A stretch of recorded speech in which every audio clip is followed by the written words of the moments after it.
Assalamualaikum warahmatullahi wabarakatuh, sahabat tani. Berjumpa lagi dengan channel Zona Pertanian.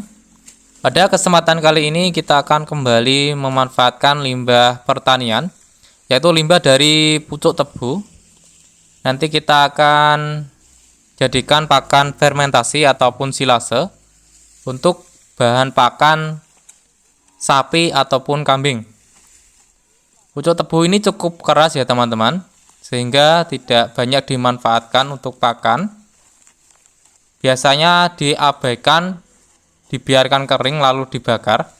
Padahal pucuk tebu ini, terutama yang masih segar, sangat berpotensi untuk dijadikan pakan alternatif pengganti hijauan di saat musim kemarau seperti ini, yaitu dengan cara dicopper, dicacah, bisa langsung diberikan ke sapi ataupun dibuat pakan simpan seperti silase ataupun fermentasi. Dan inilah pucuk tebu yang sudah kami ambil dari lahan tadi ya teman-teman. Kami ambilnya yang masih segar saja, yang masih hijau, yang baru dipotong. Dan di sini kami tidak full memakai pucuk tebu ya teman-teman. Tetap kami campur dengan hijauan lainnya. Di sini kami campur dengan rumput pakcong. Nah, ini adalah rumput pakcong. Dan juga di sana ada daun pisang. Kenapa kami campur? Karena untuk sebagian untuk pakan kambing ya teman-teman. Karena kambing kami di kandang banyak yang masih anak-anak, yang masih cempe, yang baru belajar makan. Kasihan kalau cuma dikasih makan pucuk tebu saja, karena pucuk tebu kan daunnya cukup keras. Jadi kami masih campur dengan daun pisang dan juga rumput pakcong. Dan ini cukup kering ya teman-teman, maksudnya tidak basah, karena kita memakai pucuk tebu yang cukup banyak. Campurannya mungkin sekitar 20%-an. Untuk pucuk tebunya ada sekitar 70%. Kalau untuk pakan sapi tidak pakai campuran hijauan lain tidak masalah. Berhubung di tempat kami untuk pakan kambing juga, untuk kambing yang masih anak-anak, jadi kita campur dengan hijauan lain seperti odot, pakcong, dan juga daun pisang. Nanti kita akan buat pakan fermentasi dan juga silase ya teman-teman. Apa itu fermentasi, apa itu silase? Sebenarnya kedua metode itu adalah sama-sama digunakan untuk pengawetan bahan pakan agar tetap awet untuk bisa digunakan dalam jangka waktu yang lama.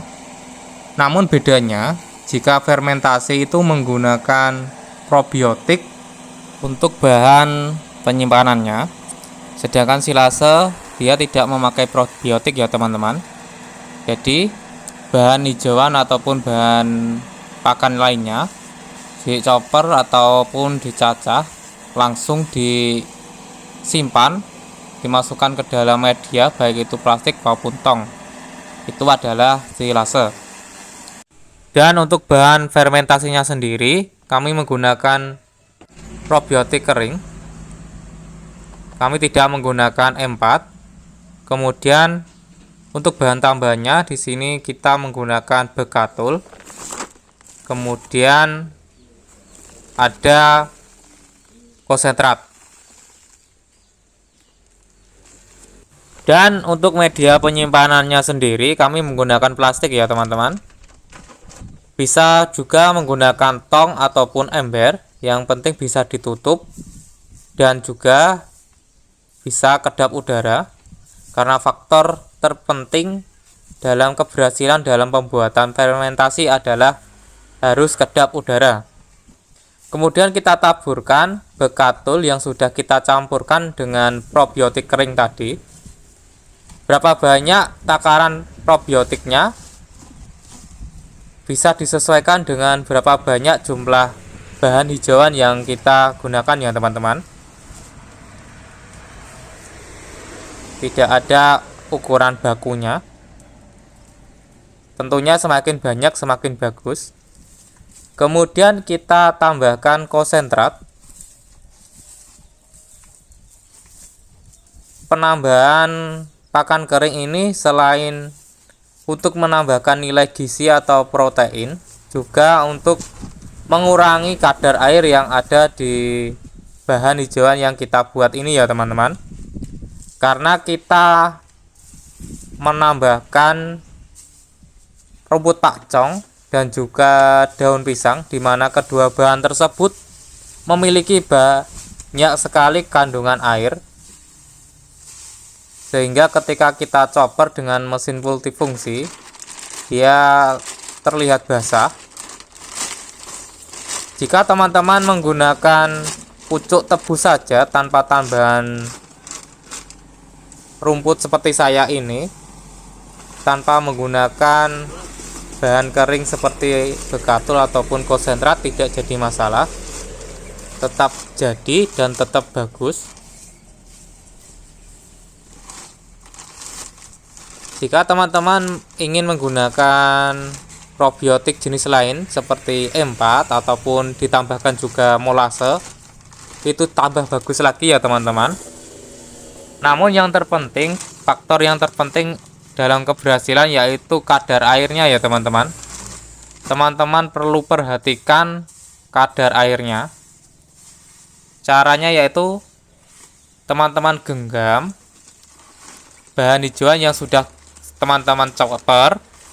Jika di tangan terasa basah, berarti itu kandungan airnya terlalu banyak, dan teman-teman perlu menambahkan bahan kering seperti bekatul, konsentrat, dan lain sebagainya untuk mengurangi kadar airnya ya teman-teman. Kadar airnya maksimal yang dibutuhkan itu adalah 30%, tidak boleh lebih.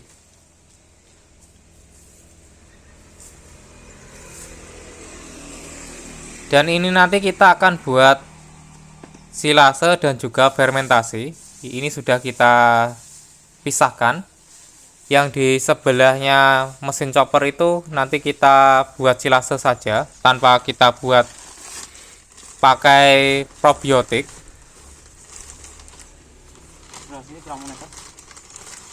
Yang ini kita kasihkan probiotik, jadi namanya adalah fermentasi. Jika tanpa probiotik itu namanya silase. Ini harus dipadatkan ya teman-teman. Harus dipadatkan benar-benar padat. Kemudian kita keluarkan anginnya agar benar-benar kedap udara. Berapa lama proses fermentasi ini? Yang baik itu setelah 7 hari sampai 21 hari ya teman-teman. Sebenarnya media yang paling bagus itu menggunakan tong. Jadi kalau menggunakan tong itu bisa benar-benar padat, bisa diinjak-injak untuk dipadatkan. Kalau menggunakan plastik ini rawan robek. Tapi plastik yang saya gunakan ini cukup tebal. Ketebalannya 125 mikron. Jika teman-teman mau cari atau mau beli bisa lewat online. Saya belinya juga online. Nanti saya cantumkan di deskripsi alamat pembeliannya.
Dan inilah hasilnya ya teman-teman, yang udah jadi 2 karung untuk bahan fermentasinya. Nanti sisanya kita akan buat silase saja. Masih sisa ini kita buat silase. Silase adalah metode penyimpanan tanpa menggunakan probiotik. Jadi fermentasinya itu menggunakan bakteri alam ya teman-teman, tanpa tambahan bakteri dari probiotik buatan. Dan nanti kita akan berikan sisanya ini untuk pakan hari ini. Kita akan coba berikan ke kambing ya teman-teman. Seperti ini, langsung lahap sekali. Inilah kenapa alasan kami menambahkan rumput pakcong dan juga daun pisang, dikarenakan masih ada beberapa cempe-cempe ini yang masih tahap belajar makan. Jika langsung diberikan pucuk tebu saja kasihan, karena terlalu keras daunnya. Kalau untuk kambing-kambing dewasa atau sapi ya nggak masalah, langsung dimakan. Kalau masih kecil itu ya masih giginya masih belum terlalu kuat. Berbeda kalau sudah disilasa atau fermentasi sekitar seminggu atau 2 minggu ya teman-teman, itu sudah daun tebunya sudah lunak. Dan cukup sekian video kita kali ini, semoga bermanfaat, dan kami memohon maaf jika terjadi kesalahan dalam penyampaian. Dan kami ingatkan bagi teman-teman, mohon bantuannya untuk selalu di like, komen, subscribe, dan nyalakan tombol notifikasinya agar tidak ketinggalan video-video terbaru dari kami. Sekian dan terima kasih. Salam sukses untuk peternakan dan pertanian Indonesia. Assalamualaikum warahmatullahi wabarakatuh.